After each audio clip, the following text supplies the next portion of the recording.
চৰকাৰী আঁচনিৰ পৰা বঞ্চিত এগৰাকী অসহায় মহিলা। এই মহিলাগৰাকীৰ দুৰৱস্থাই উত্থাপন কৰিছে এটি প্ৰশ্ন। চৰকাৰৰ জনমুখী আঁচনিবোৰ কাৰ বাবে?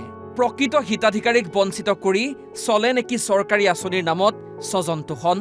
টেলিভিছনৰ পৰ্দাত আপুনি প্ৰত্যক্ষ কৰা এই মহিলাগৰাকী বৰহমপুৰ বিধানসভা সমষ্টিৰ অন্তৰ্গত কঠীয়াতলী গাঁও পঞ্চায়তৰ বৰহুলা গাঁৱৰ বুধেশ্বৰী দাস।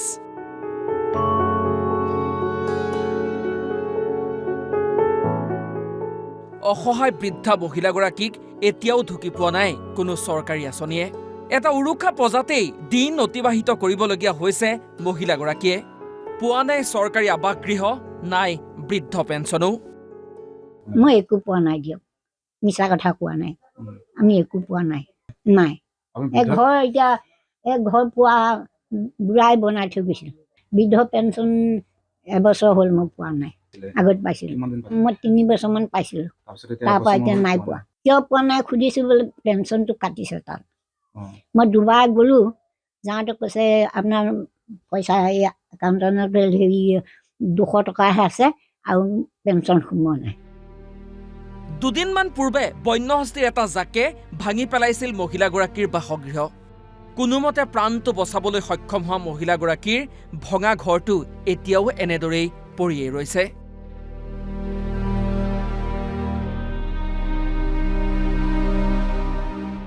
আছে জনপ্ৰতিনিধি, আবেদনো জনাইছে বাৰম্বাৰ, কিন্তু নাই। PMAY ঘৰ লাভ কৰা হিতাধিকাৰীৰ তালিকাত মহিলাগৰাকীৰ নামটোহে আজি পৰ্যন্ত নাই। হাতীয়ে ভঙা এই ঘৰটোৰ বিপৰীতে এটা PMAY ঘৰ আবণ্টন দিবলৈ চৰকাৰ, জনপ্ৰতিনিধি কিংবা প্ৰশাসনক আহ্বান জনাইছে দুৰ্ভগীয়া মহিলাগৰাকীয়ে।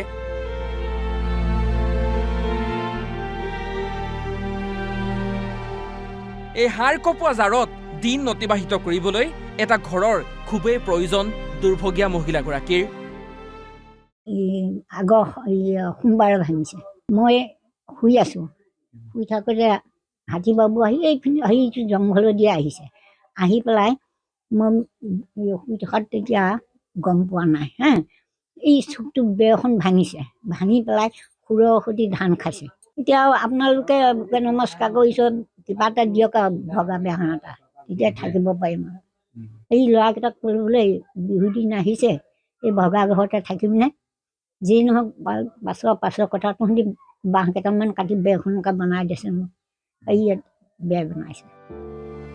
সংবাদ মাধ্যমৰ প্ৰতিনিধি হিচাপে আমি আপোনালোকক এই খবৰ দিলোঁ।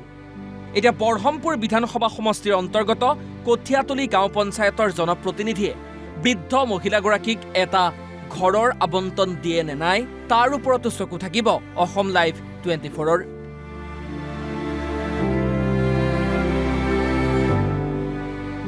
কামপুৰৰ পৰা অৰূপ বৰাৰ ৰিপৰ্ট, অসম লাইভ 24।